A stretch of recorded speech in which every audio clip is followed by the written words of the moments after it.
This is all very exciting. My name is Soleil Gonzalez, and I am the Director of Corporate Engagement and Relations at NAF.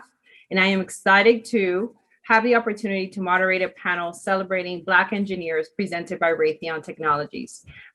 With close to 200,000 employees, Raytheon Technologies is defining the future of aerospace and defense.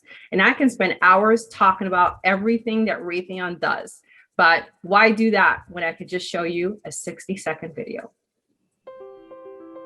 Amelia Earhart flew our engines successfully across the Atlantic. Every astronaut you wanted to be when you grew up wore our spacesuit. They were always looking beyond the horizon. Today, military pilots fly our integrated systems into battle, helping all to return home more safely. First responders use our technologies to strengthen the fight on the front lines. Commercial pilots use our instruments, helping to ensure safe travel. Meteorologists use our satellite models to know when the next Katrina is coming. The 48th uses our defense systems, and every veteran who served remains our priority when they get home. Our technologies and community programs make a difference locally and globally every day. That's the future of aerospace and defense. Raytheon Technologies. We would like to thank Raytheon Technologies for inviting close to 600 NAF students from across the country the opportunity to participate in this virtual celebration of Black History Month at Raytheon Technologies. Today, NAF students from across the country, including Puerto Rico, will get the chance to hear from 3 dynamic engineers at Raytheon. I would like to ask each one of them to briefly introduce themselves, starting with Erica. Hello, everyone. I'm really excited to be here to talk to you guys.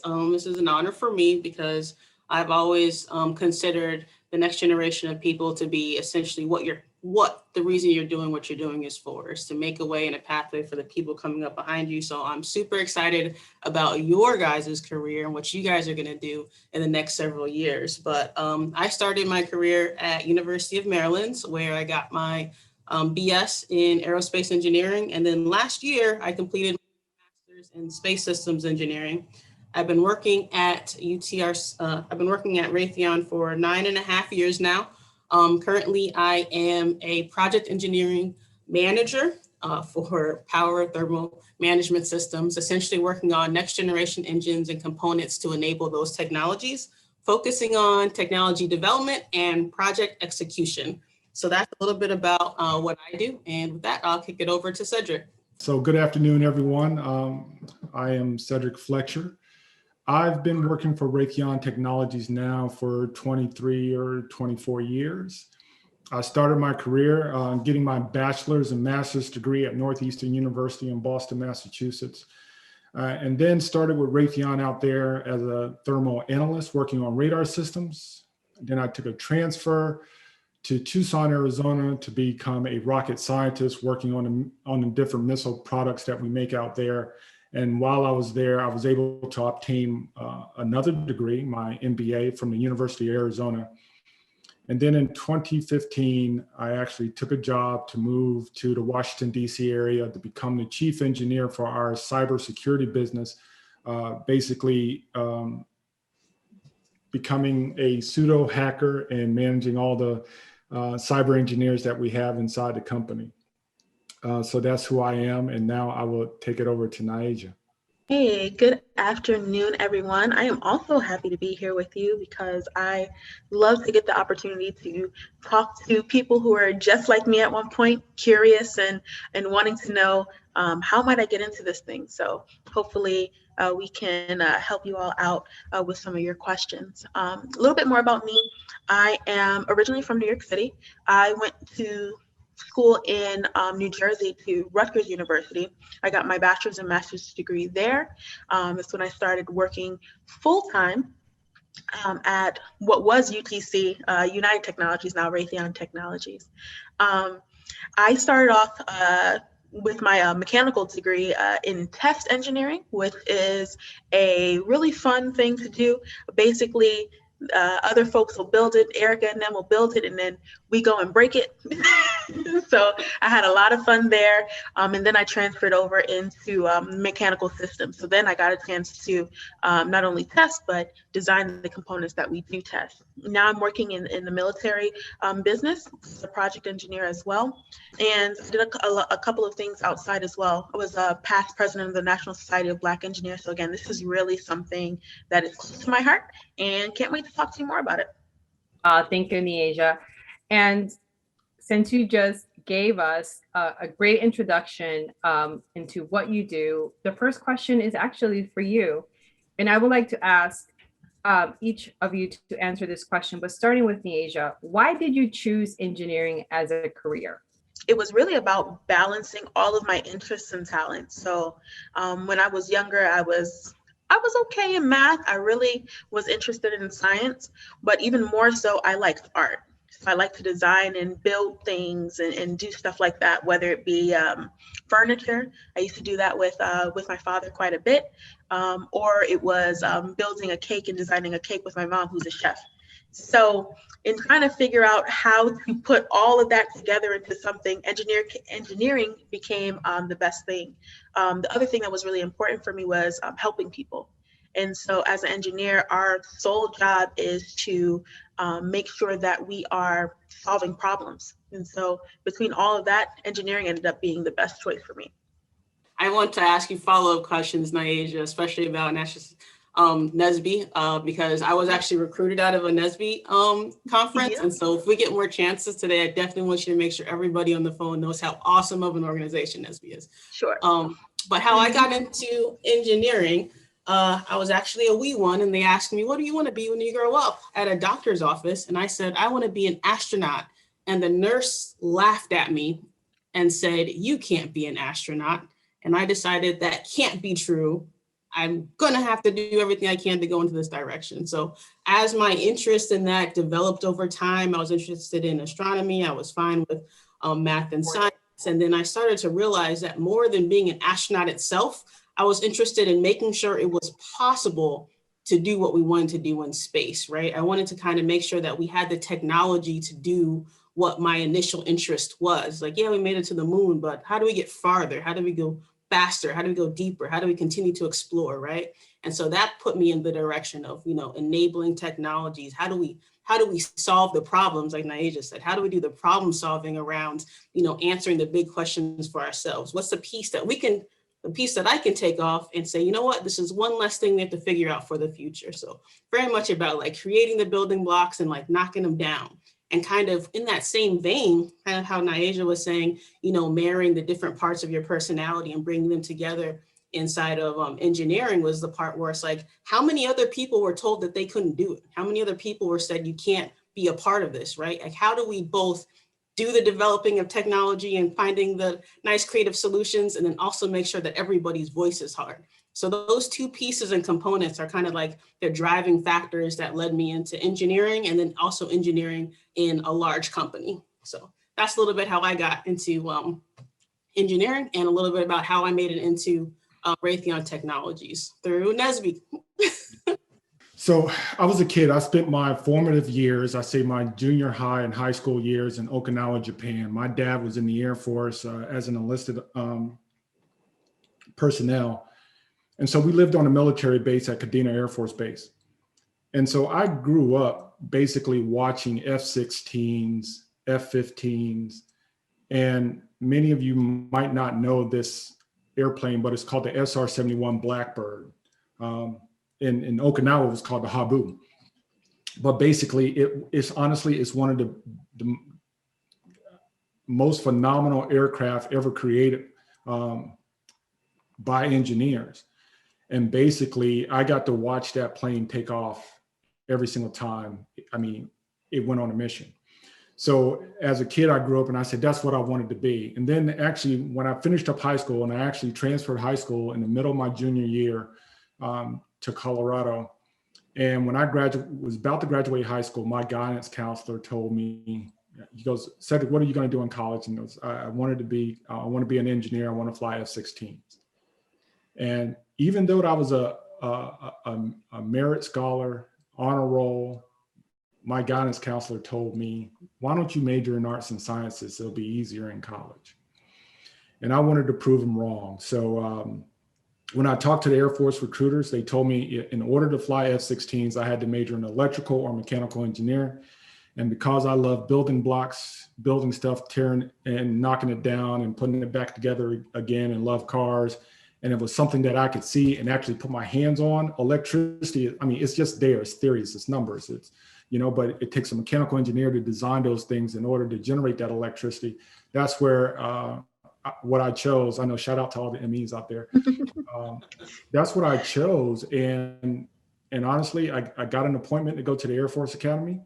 But I actually decided to go to Northeastern University and major in engineering, and actually had a chance to participate on their men's swim team. And that's why I became an engineer, so I could fly in the military. Unfortunately, there's a thing called a growth spurt that happens in every single person. Oh, and my no. growth spurt happened when I was in college. And so I graduated high school at 5'10". I graduated college at 6'3" 3.5 inches. And that right there took me out of contention of flying F-16 or F-15 or even an F-18.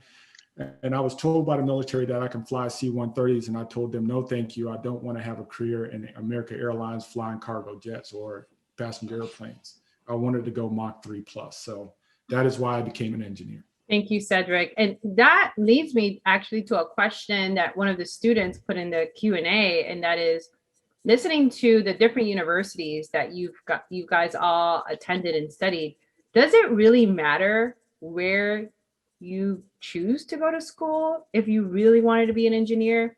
I didn't hear any of you mention MIT or Harvard or Stanford. Yeah. In a way it does, but mainly it depends on what program you want to go into. So some schools, they may not offer the particular major that you want to go into. However, in general, you don't have to go to the Ivy League to be a good engineer. If you would like to do that, if you like to aspire to that, that's fine. But anytime you go into an accredited engineering program, you'll be good to go wherever it is, whatever environment, whether it's a small school or big school, you'll be fine. So the one thing that I would say is, as far as what school you go to, for undergraduate, I would say, looking back at it now, it really, I'm not going to say it doesn't matter, but there's less emphasis on the school that you attend in undergrad. If you are going to go to graduate school, if you're going to go get your master's or your PhD, then I would say you go to the best engineering school that you can get into. If that's MIT, Georgia Tech, Harvey Mudd, Caltech, Stanford, I can keep naming them all, University of Michigan. I would say that, but I would tell you that the training that you're going to get in engineering school, if it's Northeastern University or Rutgers or the University of Maryland or Howard or North Carolina A&T or Southern University, it's the same. It's the same books written by the same authors and just taught by different teachers. And if you think about it, all the knowledge that you need and all the training that you need is inside the book. And if you read the books and apply the principles and the theories and that you have and learn that and apply the memory, you're going to be a great engineer. And I'd like to add to that as well, because I agree with everybody, with what both of you guys said. When I was applying to college for University of Maryland, right, like prior to that, years in advance, I already decided that I wanted to go to Embry-Riddle in Florida. I wanted to learn how to fly. But by the time I got through high school, right, because of social factors we could talk about eventually, my self-esteem was shot, right? I just wanted to get into a school that would accept me, and I needed to take care of my mental health. So instead of going to Embry-Riddle, which was a predominantly white area I didn't understand and a culture that wasn't familiar to me, I went to a school that felt like home.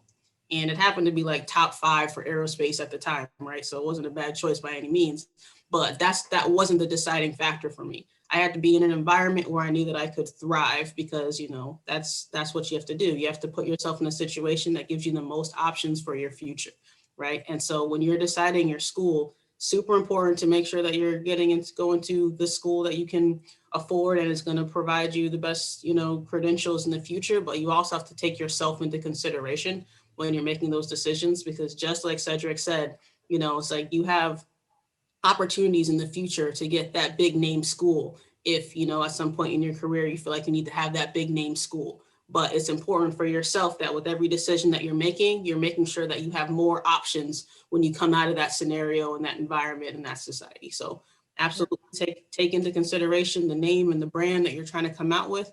But above that, make sure that you're successful. So that means knocking out those like harder, earlier classes to maintain a better GPA at an easier school, for example, before transferring into your bigger name school, right? It's like, what are the tips that you can do to make sure that you're ending with the GPA that you want to, It's like, you definitely want to utilize forums like these and making sure you're talking to everybody that you can to make it so that when you get your piece of paper, you're getting your piece of paper with the most amount of options that you have moving on from that. And I think all of you made some really great points here. Oftentimes students that attend, for example, community college, they don't attend community college because they cannot get into a Stanford or a Northeastern or University of Michigan. It's for financial reasons, right? And oftentimes when you do attend a community college, you're taking those first 2 years of core classes, the English, the science, the math, all over again, which you can take in any school, really.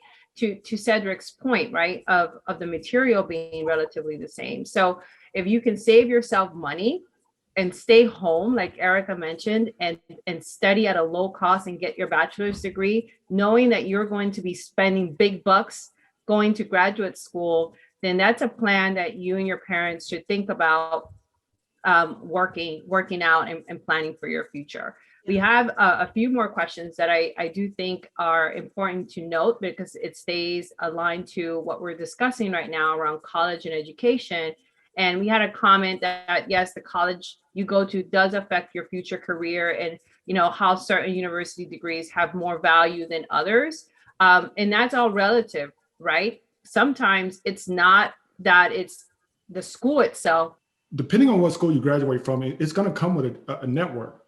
But understand too, that name on your resume is there to get you the job. It's going to help you get a job, trust me. But once you got your foot in the door and you start doing the work, your promotions is not based on the fact that you went to MIT or you went to another school. Your promotions or your progression inside the work field is truly based on your capabilities. That is why I say it really doesn't matter what school you go to. If you take the classes, apply what you're being learned, and build a strong foundation where you know the principles and the theories that go along with it, you're going to excel no matter what you do. Yeah. If I could also just add one thing. Now what we're saying here isn't to discourage you from going and applying to those top schools. Like Erica said, go as high as you can. A little confession about myself. There was a point I really wanted to go to Yale. But again, because of the financial, me not having the information that I should have had, as well as not having the confidence in myself, I didn't apply. Now, had I applied, which I found out much later, I would have went for free and I would have gotten it because I had the grades, I had the SAT scores, and they had a program for students whose families made under a certain amount that you could go completely for free, but it was only for those who went their freshman year. So for me, I ended up missing out a little bit because of lack of information, but then also a little bit of confidence. So, don't, I would say, pigeonhole yourself in, go for what you want, and then make an informed choice once the time comes. Right. Absolutely agree, Asia. I'm glad you had that go back because you do want to go to the best school that you want to go to. We just don't want to discourage anybody from going for it if they can't do it the way that stereotypically right? Like you want to go for the Yales, you want to go for the Harvards, but if you have to go to community college for 2 years and then transfer into a state school, you're still going to get a career, right? So I don't want to discourage anybody from going for it because you can make it, right? You can make it either way. And I had some of my study buddies, I was so jealous once I figured out this hack, right? You know, we became a study group in aerospace, right? There's not many of us, especially not a lot that look like me, right? And so we became this little like band of brothers, right? And I was like, how come I'm just seeing you guys now? And they intentionally went to a community college to get out of what you know, called the weed out classes that trashed everybody's GPA. And they came in with a higher GPA than everybody else, and they were able to maintain that.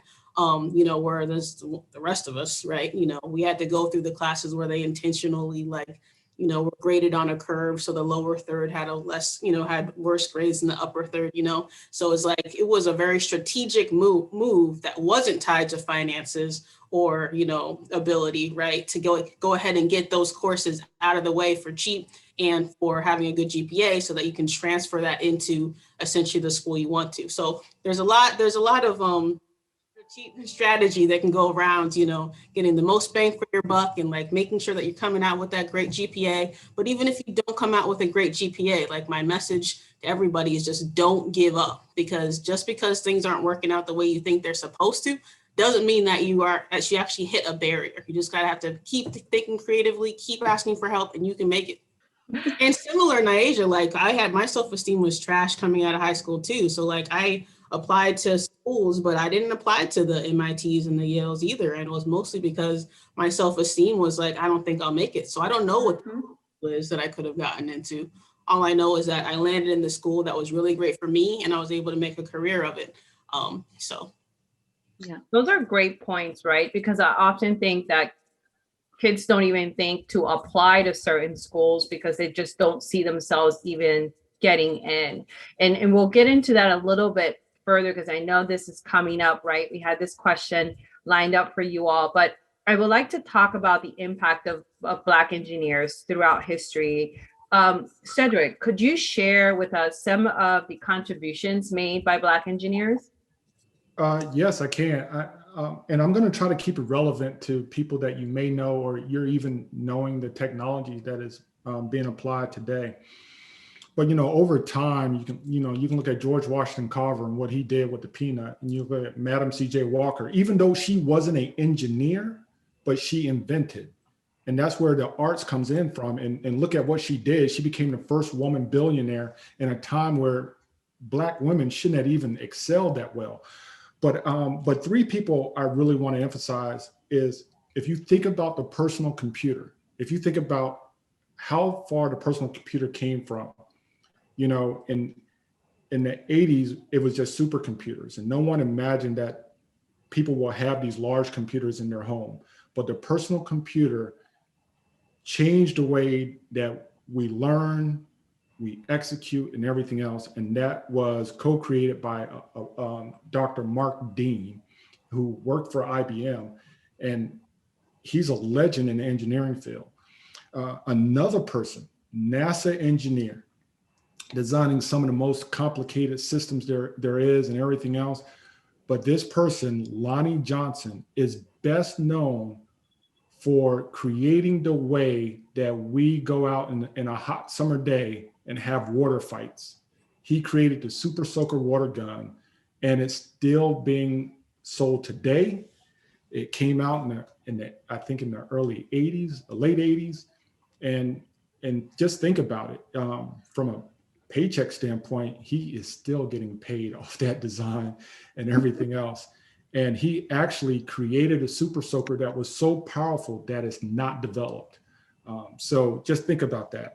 And then the last person, not to forget all the females out there, to have someone to look up to, but Dr. Patricia Bath is the inventor of laser eye surgery. She created the laser that is able to correct or improve your eyesight.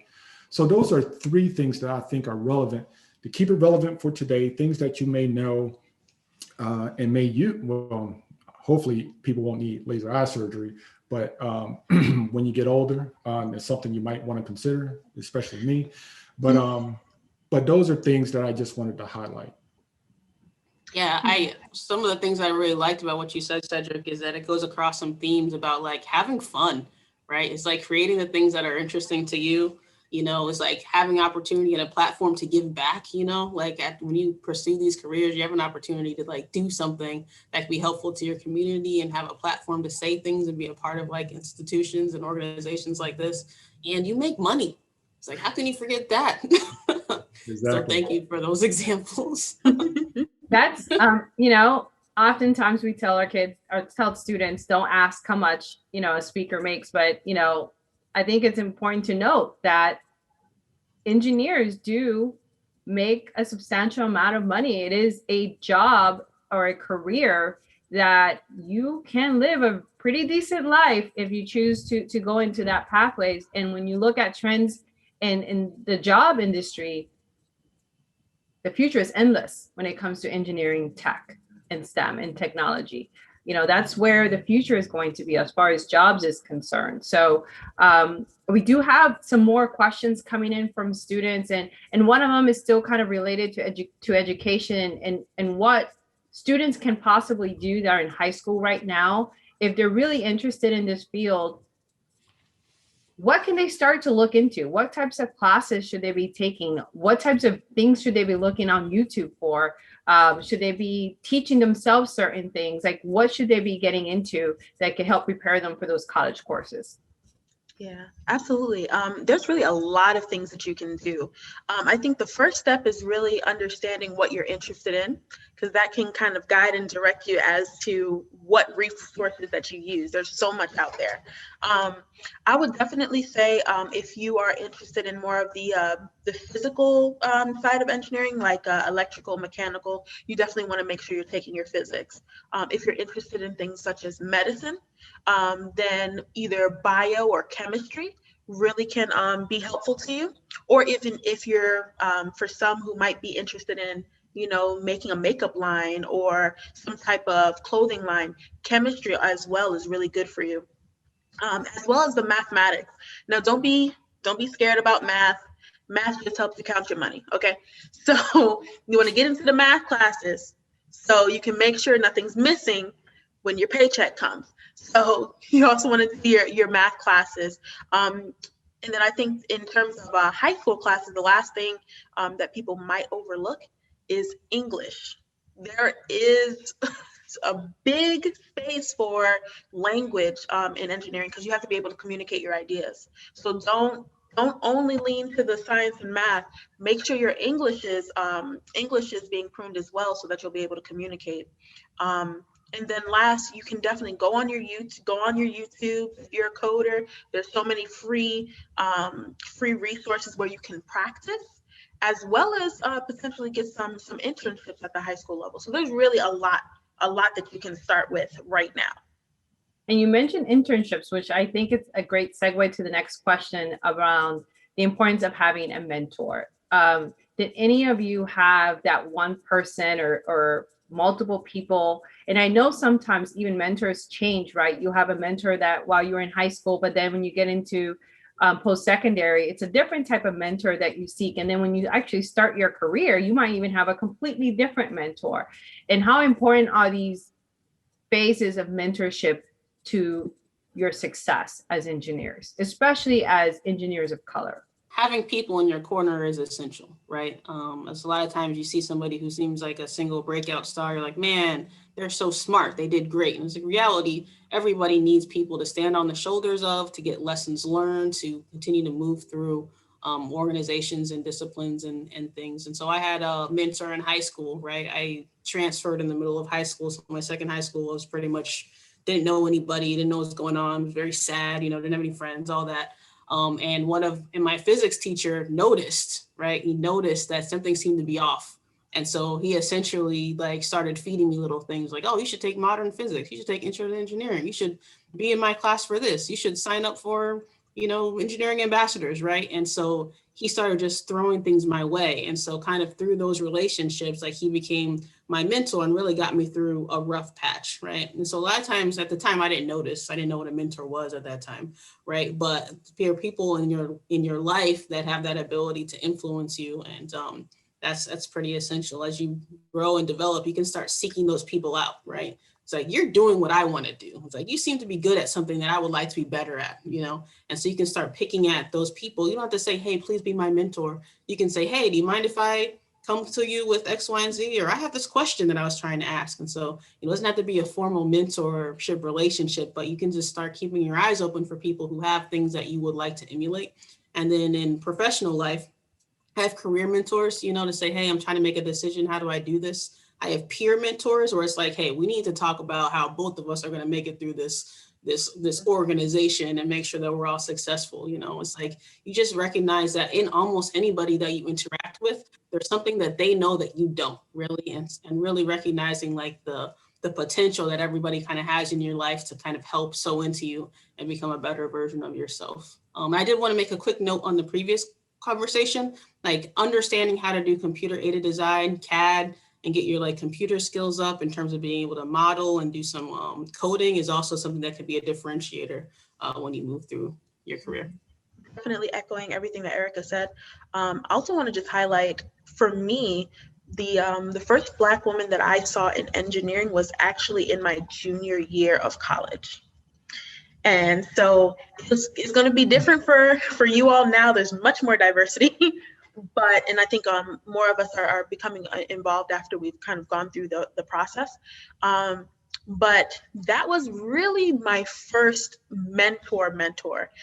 He would do things like maybe a family member would do, like auntie. I actually kind of had that relationship with her where, you know, if there was a time where I was down or, you know, I was like, I'm going to fail this test. I don't know. I'm again, kind of doing that second guessing thing. She would pull me into her office, close the door. I would get a verbal lashing and a book and told to go do it. And I was released from the office, and then I would go and do it. And so, you know, one thing that I'm confident in is that once you get into your universities, whether it's a person on the outside or the inside of the university, there'll be somebody there who can do that for you, who can, you know, give you the push that you need, but then also give you the resources that you need as well. So definitely look out for those folks.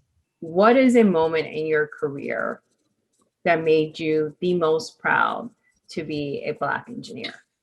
It kind of actually goes off of what Naija just said too. Like I was working for a couple of years, and this Black woman started working in the organization for the first time. And she pulled me aside and was like, can you help me understand this? And I was like, oh, it all was worth it, because it's like, this is the moment we're talking about, like trying to make sure that the people behind you are not having to learn the same lessons that you had to learn, you know? And so being kind of recognized as an engineer that can be helpful to like other people moving on was like my proudest moment. And it's like, I had a good enough reputation in the company so that people can come to me and say, she has a reputation for being a good, excellent engineer and has a good, you know, path in the company, you know, someone that you can rely on, right? And then being a Black female in that space and being a Black female that was approachable to other people who, you know, potentially would have had to go through the same struggles that I have to go to. Like that was a moment that like really made it feel like it was all the late night studying made it all worth it.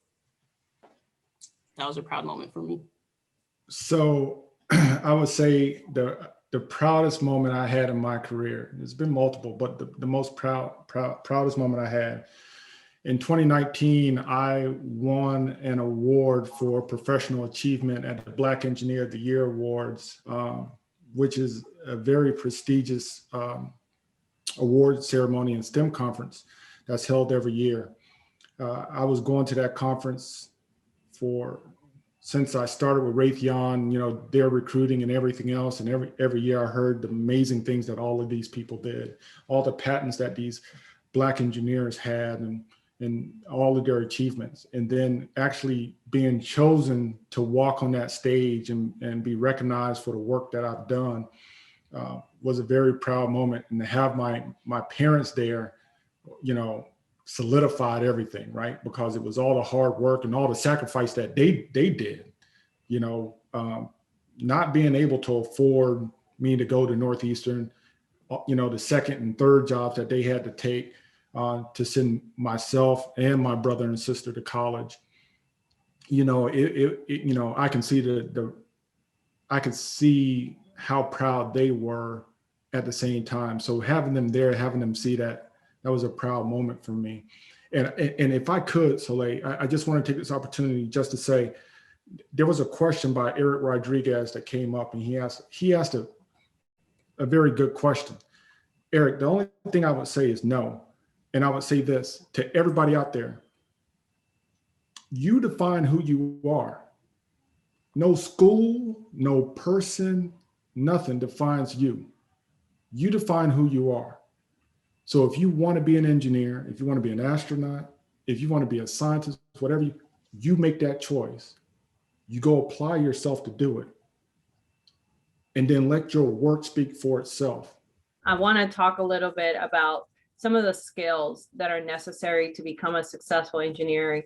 And I know, Erica and Asia both mentioned a couple of things already around mathematics and science, but I would love for you all to discuss a little bit about some of the soft skills that are necessary, right? Time management, dedication, because there will be late nights, there will be early nights, right? You have to be driven. How much do you really want to do this? Because there will be challenges, right? Based on the stories that you all have shared. So what are some of the skills that perhaps are not learned in the books? Mm-hmm. Yeah, I'll definitely kick that off. I'll say there's some skills, and then there's also some qualities. I think you all might have heard across the panel that all of us were a little hard-headed. So for the teachers or other grown folks out there, just a little tinge of that isn't bad, because that is what's going to motivate you to push past some of the barriers that naturally are just put in front of you, whether it's on confidence or even just getting access to materials that you need. You need to have that drive.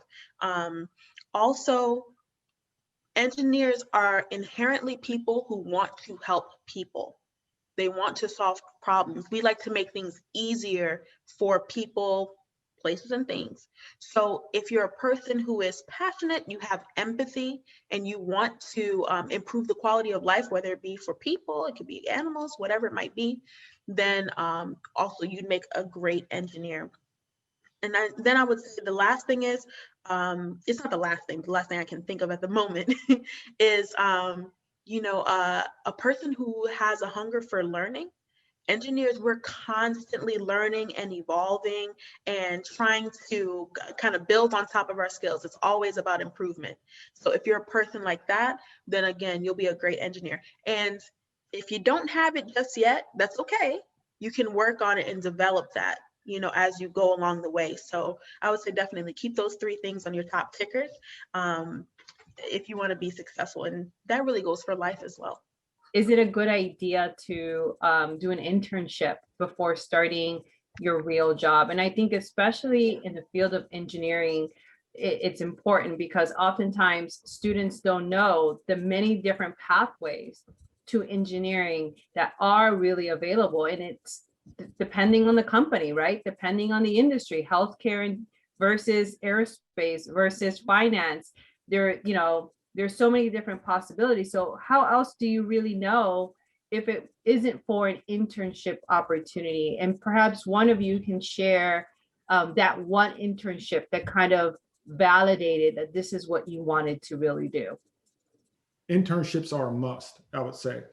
It really helps you understand exactly what field you want to be in. So let's take mechanical engineering, for example. Mechanical engineering is this big. You have structures, you have mechanics, you have thermodynamics, you have fluids, you have material science, and everything else. So there's areas within mechanical engineering that you could specialize in. So every field. So internships are important because you can take an internship with certain companies that do certain different things. You can have an internship with a medical company that make medical devices. You can have an internship with an electrical and power company. You can have an internship with Ford or Chevrolet or Tesla, or you could have an internship with Google and Facebook doing a lot of different things. And after that internship, you may realize that's not what I want to do. But that doesn't mean that you have to drop out of engineering. That means that, okay, I take an internship my next year with another company and see what they do. And then by the time you graduate, you will know for sure exactly what you want to do. If you really want to be in mechanical engineering or electrical engineering, or you use the foundation and that you have built with engineering to go to medical school, to go to law school, if you major in engineering, that's everything. That's what I say. And Yep. if there's teachers on here, you guys might say I'm crazy, but if you have a strong foundation in engineering, in math, in science, you're going to get that, and you can go off and do whatever you want to do. But those internships are vital for you to know exactly what path you want to do. And that doesn't necessarily mean that the path that you choose 3 years, you choose it, and then 3 years later that you can't go choose something else. Because once again, you have the foundation and you have the base to transition to do something else. I'm a mechanical engineer by trade, but I work in the cybersecurity field right now. And you would say that those two areas don't match. They don't. But I took the things that I've learned and applied the knowledge that I know about systems and everything else. And I know how to find weak points in systems. And then I know how to go out there and expose those weak points from a cyber standpoint. Yep, I want to double down on what you're saying. I do a lot of recruiting, and now I'm a hiring manager, so I do a lot of hiring, not just for me, but for my peers as well. And if somebody has an internship and somebody doesn't have the internship, and the person who doesn't have the internship has a couple grades higher on their GPA, I'm taking the person with experience. Just from a very practical standpoint. You want the highest GPA you can get, but you want that internship. Like, it's absolutely a must-have. You want to seek out opportunities to get experience. You can get it on the job, you can get it in the lab. It doesn't necessarily have to be a formal internship with the best company in the universe, but you want to make sure that you're seeking out opportunities to get practical hands-on experience for all the reasons Cedric said, and also so that you have it on your resume, because at the end of the day, you're competing with the world and you want to be as competitive as you can. My internships in college, I worked at Goddard. NASA, Goddard, and I didn't like it at all. I spent my entire life wanting to go work for NASA. Oh no. And I was in the lab looking at all the screens, right? And I was like, there's no light. I haven't seen outside ever. I'm only talking to like 4 people every day. I'm not learning, I'm not applying my engineering base. Like, I thought this is what I wanted, and maybe I wasn't correct about that, and then I switched environment to a corporation like the one I'm in now, and I'm much more fulfilled, and it makes sense. And it's because of a negative example, right? So it's like, just pick up the experiential points. The people that I met at my internship and at NASA, right, is like expanding that network, getting those mentors, making sure that you're having the people in your life that can help you guide. It's like you want to have as much hands-on experience as you can possibly can, and internships is just like checks all the boxes. Why do you think there's so few Black engineers? What are some of the misconceptions about engineering in general as a career? Yeah, absolutely. So for me, I think exposure is a big thing. Historically, people of Afro descent, whether it be Afro-American, Afro-Latina, as well as other minorities, we have not had access to certain careers. So we're really kind of coming out of that, 50 plus years of really working towards getting that access. And so just historically, there's been a smaller trickle into the field. Now that's not the case, but we still have just community-wise kind of that lack of exposure. So I think that is one thing. The other thing is a misconception about what engineering can do for you. So I think that people think that to go into music, for instance, you have to major in music. That's not true. Engineering also applies to music, to go into business, to go into law as well. So I think as well, maybe from the engineering field, we haven't done a really great job of sharing how broad the field is, and how your experience and your learning skills from engineering can apply to all different types of careers. And so I would say those are two major things, and that really does affect the amount of mentors, as well as in the media, what is shown as engineering as well. So I think we're definitely working on that as a Black and minority engineering coalition, if I can say that. There's a lot of things that we can go to college for and go to school for and major in. And basically it's where our interest lies. But specifically for engineering, I'm going to say that a lot of times we are our own worst enemies. And I say that because if you look at the people around us that says that we can't do it, from guidance counselors to even people in our neighborhood, depending on where you come from, right? If you come from a neighborhood and people say, oh, the only way out is for you to be an athlete or you to be a rapper, to go off and do this and blah, blah, blah. You start to listen to that and you start to say, oh, you know what, that's what I need to go off and do. And I would tell you that if you look at just something to think about, if you look at everyone that's an athlete right now, yeah, they're getting paid, making a lot of money and this and that, especially in the NBA. But if you look at a lot of the owners of those teams, most of those owners own tech companies. Mm-hmm. They have STEM degrees. So you have to say, that's what I want to do. You have to not listen to all the haters. And you have to say, you know what, I'm going to go be an engineer. I'm going to go pick up that book. I'm going to read it because all the answers are in the book. And I'm going to apply it. And I'm going to come up with the next big app or the next big social platform.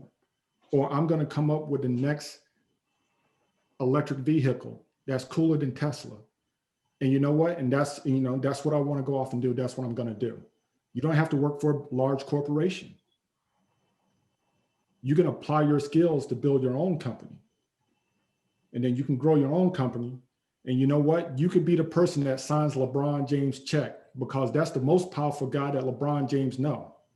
Mm-hmm. More powerful than LeBron. Why? Because he can't cash his check unless that guy signs it. So think about that. Think about, we need to stop listening to the haters and start telling ourselves we can do it. And believe in ourselves like nobody else does. So yes, there's people out there against us. Yes, there's things out there, there's hurdles that we have to go off and we got to jump and we have to clear. But understand, all of those people that I named before, Madam C.J. Walker, Washington, George Washington Carver, Lonnie Johnson, Mark Dean, I can keep going. Those are people that came before me. And you look at, and honestly, they got into the field, they broke that glass ceiling. They have all the cuts and bruises. I stand on their shoulders. And Erica and Niaja are standing on those same shoulders. They're reaching heights that some other people wasn't able to reach. And now I'm telling every single one of you guys, realize that you're going to be standing on Erica's, Niaja, and my shoulders. And you're going to be able to reach heights that we're never going to imagine. You guys are going to create companies that we're never going to think of. You guys are going to create an app, and I'm going to be asking my grandson, what's that app? What you doing? I don't know how to work that thing. And I'm an engineer. And that's what you got to think about. What am I going to do? What am I destined to do? And believe in that. That's why, honestly, a lot of us are not in the engineering STEM field because we listen to the haters. We listen to the guy on the corner telling us we have to do this, we have to do that in order to make it happen. We don't know. I think it's so important for students to hear from an engineer, someone that is not bouncing a ball or throwing a ball. There's so many different ways to be successful. And this is just another pathway and probably an easier, more realistic pathway, right, than being selected in an NBA draft or an NFL draft for a lot of students. This question is for Erica, and that is about what is the biggest social barrier you think you've had to overcome in order to achieve success and get to where you are as an engineer? Exclusion. And what I mean by exclusion is back to the conversation around the haters. At least growing up for me, there was a lot of spaces that I wasn't invited into. I wasn't invited into study groups for explicitly being a Black person and being a female. I wasn't invited into social circles because I was considered an outsider. I wasn't invited into a lot of places because of who I was or how I showed up, right? And so that social barrier is enough to weed a lot of people out of, being an engineer or other areas. And essentially what you have to do to combat that is to create your own circles. Like you have to reach out, either get into the door anyways, like I'm not invited, but I'm here. What are you gonna do? Not study with me, right? Or you have to start creating your own network, right? It's like, okay, well, let me scrounge up 5 or 6 people to study with because it's critical. I think this is one of the questions in the chat in terms of being successful in STEM fields is like you have to study and learn outside of a vacuum. You have to have partners. You have to have people to study with. It might be difficult to make that happen for yourself, but you have to seek out the resources to get study buddies. You need people around you to help you because some of the concepts are going to be hard. Some of the concepts are going to be easy, but the sooner you figure it out and can bounce those ideas back and forth, get homework done faster, you know what I mean, the better you'll do. And other groups and demographics are doing that.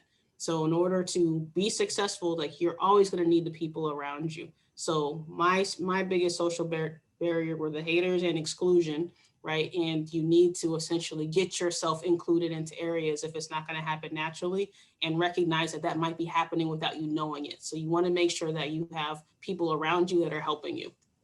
And to that point, I think if you're not invited, then create your own. Exactly. Right? Create your own space, create your own circle, create your own mentoring support group with other like-minded folks that are also excluded, right? And that shouldn't be that, sometimes it's not that obvious, but sometimes that's the direction which you may have to go. And it seems like for a lot of you on this panel, you've had to walk that path alone sometimes for a great part of your career to get to where you are today. And I want to continue on with this conversation of, diversity and how important diversity is and making sure that there is diversity at the table when decisions are made around products and services that are built and created every single day. So Naija and Cedric, could you add a little bit to that question of how important is diversity at the table when products and services are created for everyday use for every person in this country?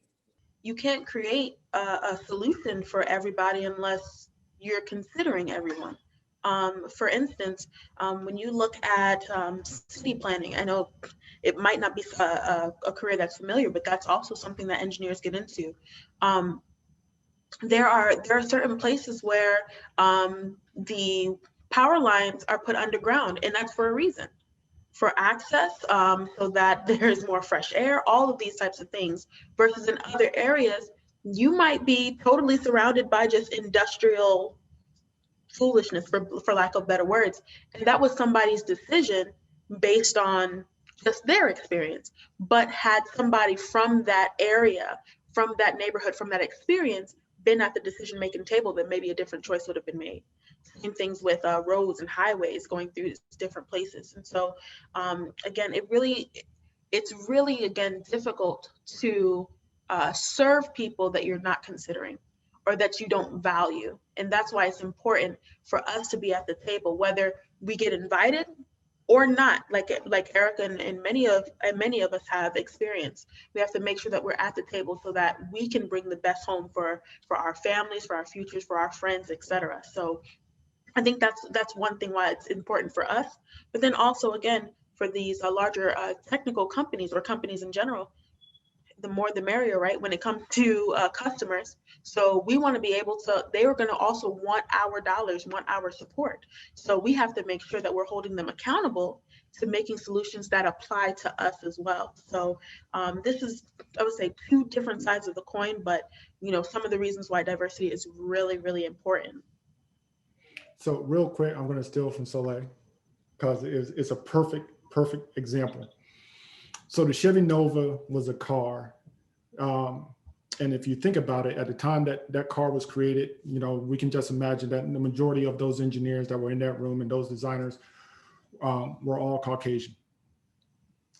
They launched that vehicle in Latin America. And if they just had one person that was Latino or Latinx in that room, they would have told them that the name of the car means don't go. And they were wondering why the car wasn't selling in Latin America.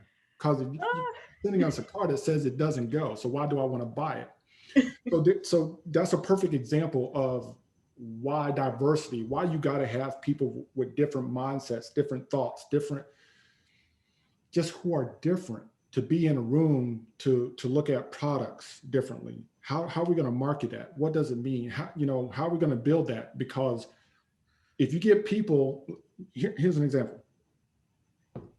If you have a bunch of blue balloons, it's all you're going to have is blue balloons. But if you go out and say, you know what, I'm going to go get a red balloon to put with my blue balloon, then you can sit there and say, you know what, now I got to think about this. It's integrating, because that red balloon is now adding different color to that group. And then if you go get a yellow balloon and a green balloon, then that person with that bunch of balloons can go out there and sell, because now they have more variety so people can choose from. So if I was out there with a whole bunch of blue balloons and I was trying to sell it, somebody can walk by and like, blue is not my favorite color. But if I had a bunch of different balloons, more people are going to come up to me and ask, can I buy a balloon, or can I have a balloon? So just like if I had all of that, if I have all those thoughts and everything else, that means that my products, my designs and everything else are going to be open, more people from a different variety are going to be more open to the products and the services that I provide. Which makes it much more valuable, right? And appealing to a broader base of consumers when you have that variety of choice. You know, and this question reminds me, even when a couple of years ago, when the iPhone decided to do the Face ID, right? And being a person of color, the lights are off, it wasn't recognizing my face. And I know that, you know, a lot of my girlfriends, a lot of my friends were like, is Apple seeing, like, how did Apple miss this, right? From a technological standpoint, Black people were not being recognized in the dark when it came to this Face ID. How is this even possible? So, you know, to the point of Cedric was making about making sure that we're seen, right? But in order to be seen, we have to be at the table. And in order to be at the table, we need students like those watching this webinar today to study engineering, to study information technology, to look at the different pathways and be a part of the conversation and be a part of what makes innovative products innovative. You can't ask for something when you're not part of the decision-making process. So sometimes you have to do what you have to do to be part of that chain of command and demand. And I know we ran over time a little bit, but I do have a very important question to ask each one of you. And that is, if you had your 17 or 16-year-old self sitting across from you today, what would you say to each and every single one of you? Don't give up, right? Like, I'm going to be honest. I failed classes in college, and there were people dropping out of my major all around me, most of them minorities. And I could have given up too, but I went to this one seminar thing, and it was like this research project that they were doing. And they were like, there's a huge disparity between the white men who are going through this program, where when they fail, they just try again. But when minorities fail, they drop out, right? And it's like, just keep going, you know, just keep trying. Like, failure is just a barrier that you're going to overcome. You're going to have to get over it. You're going to have to keep moving forward. It feels bad, but it's not a reflection of who you are, right? It's not you're a failure. It's, hey, you could have done better, maybe you couldn't have, but you're going to do better next time, right? And that's what you have to keep thinking. That's what I would tell myself, because it's so sad. But, you know, just keep trying, just keep trying. I graduated with a GPA that I'm not proud of, but when I was in the recruiting events, it was like rejection after rejection after rejection. And people who are higher than all the people that were rejecting me saw me and was like, that's the tenacity that we want. That's the kind of drive and motivation we need in our employees. And here I am, several promotions later with the connections all the way through the organization. And it's because, you know, you didn't give up. You didn't stop trying. It hurt. It was sad. Feelings didn't like it. You thought you were going to give up. You didn't think it was going to work out, but just keep going. That's what I say to myself. That's what I say to you guys. If I had the chance, there's a couple things I would say, but the main thing, the main message I would have to myself is you belong here. And this is your legacy just as much as it is anybody else's. You know, at the time, I didn't know, you know, the history of Black or minority women in engineering or people at all. But as I started to learn more, then I understood just because we excel or are overrepresented in certain areas doesn't mean that we haven't excelled in science and technology as well. And we have. You know, I would remind her of, you know, a person like Shirley Ann Jackson, who started the research that made touch tone phones and fiber optic cables. It's how we get images and good cable today. And I didn't know that at the time. So, you know, it was definitely a lonely road. I was the only Black person, overall, male or female, to graduate in my class. And that was for a couple of times. But, you know, once you get out, you'll find other people. You're not alone. So that's what I would definitely say to my 17-year-old self. And I hope that you all hear that as well. Be fearless. And once you have your college degree, don't be afraid to jump. Thank you, Raytheon, on behalf of NAF. And I would like to close by thanking the network of students that have joined us from across the country for this celebration of Black engineers at Raytheon Technology. Have a great day, everyone.